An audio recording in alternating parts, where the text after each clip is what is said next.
Hello friends, आपका स्वागत है vision success Lalitpur YouTube channel पर। आपके लिए यहां पर प्रतिदिन यूपीटीईटी से संबंधित पर्यावरण, बाल मनोविज्ञान, हिंदी की क्लासेस दी जा रही हैं। जल्दी आपके लिए संस्कृत और मैथ की क्लासेस दी जाएगी। आपके लिए इस चैनल के माध्यम से बिल्कुल फ्री तैयारी कराई जाएगी। सारा सिलेबस टॉपिक वाइज कंप्लीट कराया जाएगा। आप लोग इस चैनल के माध्यम से जुड़कर बिल्कुल फ्री तैयारी कर सकते हैं। आपको कहीं पर भी कोचिंग या किसी कोर्स को ख़रीदने की बिल्कुल भी ज़रूरत नहीं है। आप इस चैनल के माध्यम से बिल्कुल घर बैठे तैयारी कर सकते हैं। तो आप लोग मेरे चैनल के साथ जुड़े रहिए और अपनी तैयारी को बेहतरीन बनाइए। आइए चलते हैं। आज का टॉपिक है वर्ण वर्णमाला परिभाषा एवं उसके भेद। अभी आपका है हिंदी। आज से पहली क्लास है। आज से आपकी हिंदी की क्लास स्टार्ट की जा रही है। तो आप लोग देखिए, पहला टॉपिक है वर्ण वर्णमाला परिभाषा एवं भेद। इसमें आपके लिए टॉपिक वाइज और पार्ट वाइज वीडियो उपलब्ध कराए जाएंगे। देखिए, वर्ण वर्ण भाषा की सबसे छोटी इकाई वर्ण कहा जाता है। भाषा की सबसे छोटी इकाई को क्या कहा जाता है? वर्ण कहा जाता है। वर्ण को दो भागों में बांटा गया है। नंबर एक, स्वर और व्यंजन। यानी हम कह सकते हैं कि वर्ण को दो भागों में बांटा गया है। एक होते हैं स्वर, एक होता है व्यंजन। स्वर वर्ण जिनका उच्चारण स्वतंत्र रूप से होता है, यानी कि जिनका उच्चारण करते समय हमें कोई दिक्कत ना हो, यानी कि जिनका उच्चारण स्वतंत्र रूप से होता है और व्यंजन के उच्चारण में सहायक होते हैं, उसे स्वर कहते हैं। जिनका उच्चारण स्वतंत्र रूप से होता है और व्यंजन के उच्चारण में सहायक होते हैं, उसे स्वर कहते हैं। इनके उच्चारण में भीतर से आती हुई वायु मुख से निर्बोध रूप से निकलती है। यानी कि इनके जब उच्चारण करते हैं इन वर्णों का, तो हमें कोई भी उसमें असहज यानी कोई भी रुकावट, बोलते समय कोई भी दिक्कत नहीं आती है। इसलिए स्वर क्या होते हैं? स्वतंत्र होते हैं और इनके उच्चारण में हमें कोई दिक्कत नहीं होती है या अन्य वर्णों की आवश्यकता नहीं होती है। उन्हें क्या कहा जाता है? स्वर कहा जाता है। हिंदी में स्वर वर्णों की संख्या 11 होती है। सभी स्वर स्वतंत्र होते हैं। हिंदी में स्वर वर्णों की संख्या पूछी जाए तो कितनी होती है? 11 होती है। और सभी स्वर कैसे होते हैं? स्वतंत्र होते हैं। मात्रा के आधार पर स्वरों का वर्गीकरण। देखिए, मात्रा के आधार पर, उच्चारण के आधार पर इसके अलग अलग भेद बताए गए हैं। तो अभी हम देखते हैं मात्रा के आधार पर स्वरों का वर्गीकरण। उच्चारण में लगने वाले समय को मात्रा कहते हैं। उच्चारण में लगने वाले समय को मात्रा कहते हैं। मात्रा के आधार पर वर्गीकरण: ह्रस्व स्वर, दीर्घ स्वर, प्लुप्त स्वर। ह्रस्व स्वर, दीर्घ स्वर, प्लुप्त स्वर। ह्रस्व स्वर किन्हें कहा जाता है? ह्रस्व स्वर जिन स्वरों के उच्चारण में एक मात्रा का समय लगता है, उन्हें ह्रस्व स्वर कहा जाता है। ह्रस्व स्वर जिन स्वरों के उच्चारण में एक मात्रा का समय लगता है, उन्हें ह्रस्व स्वर कहते हैं। इन्हें एक मात्रिक स्वर भी कहा जाता है। इन्हें मूल स्वर भी कहते हैं। क्योंकि अभी प्रश्न कई बार पूछा जाता है कि मूल स्वर क्या कहलाते हैं या एक मात्रिक स्वर कहते हैं, तो यह उसके उपनाम है। एक मात्रिक स्वर, मूल स्वर या फिर ह्रस्व स्वर। उदाहरण के लिए देखिए, इनके कितने चार वर्ण होते हैं: आ, ई, उ, ऋ। ह्रस्व आ, ह्रस्व ई, ह्रस्व उ और ऋ। संख्या पूछी जाए तो इनकी संख्या होती है 4।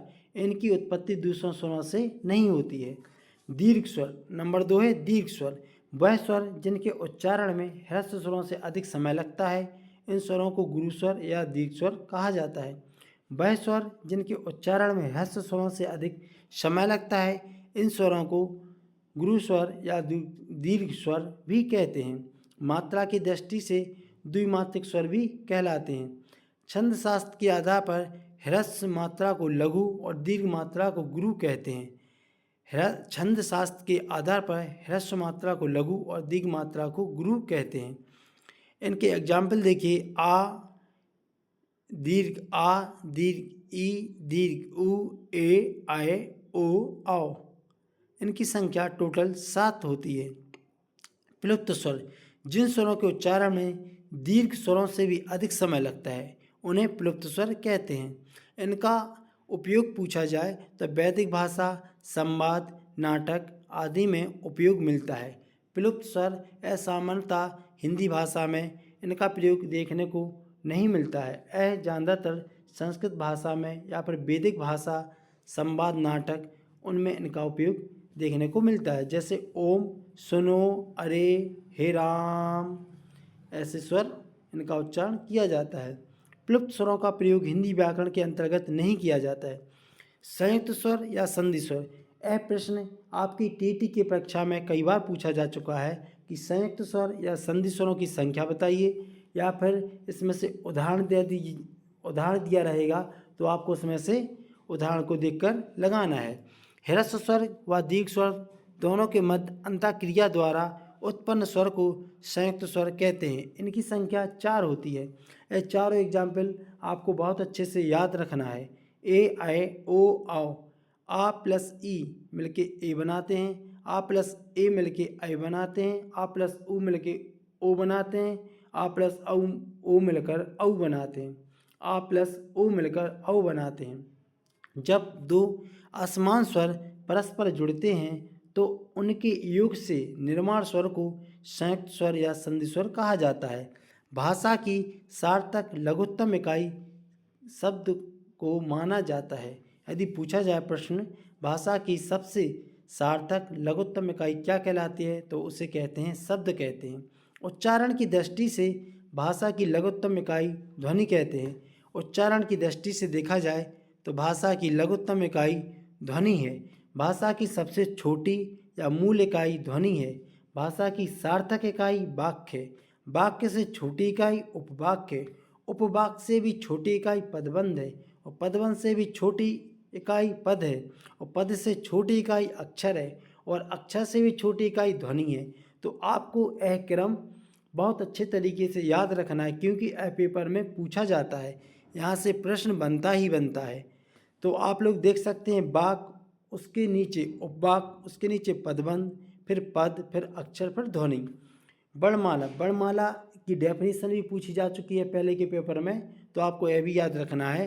वर्णों के क्रमबद्ध समूह को, वर्णों के क्रमबद्ध समूह को वर्णमाला कहा जाता है। हिंदी में वर्णों की संख्या देखा जाए तो कितनी होती है? टोटल 52 यानी 52 होते हैं।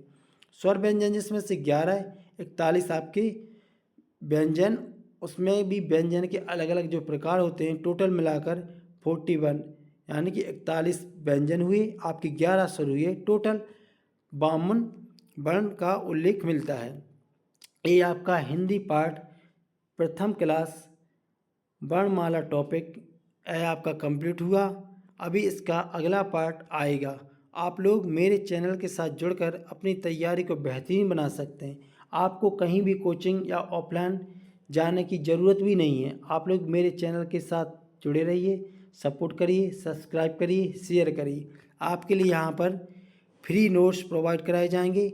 आपके लिए सारा सिलेबस परीक्षा के पहले सारा वीडियो कंप्लीट कराया जाएगा। थैंक यू, धन्यवाद।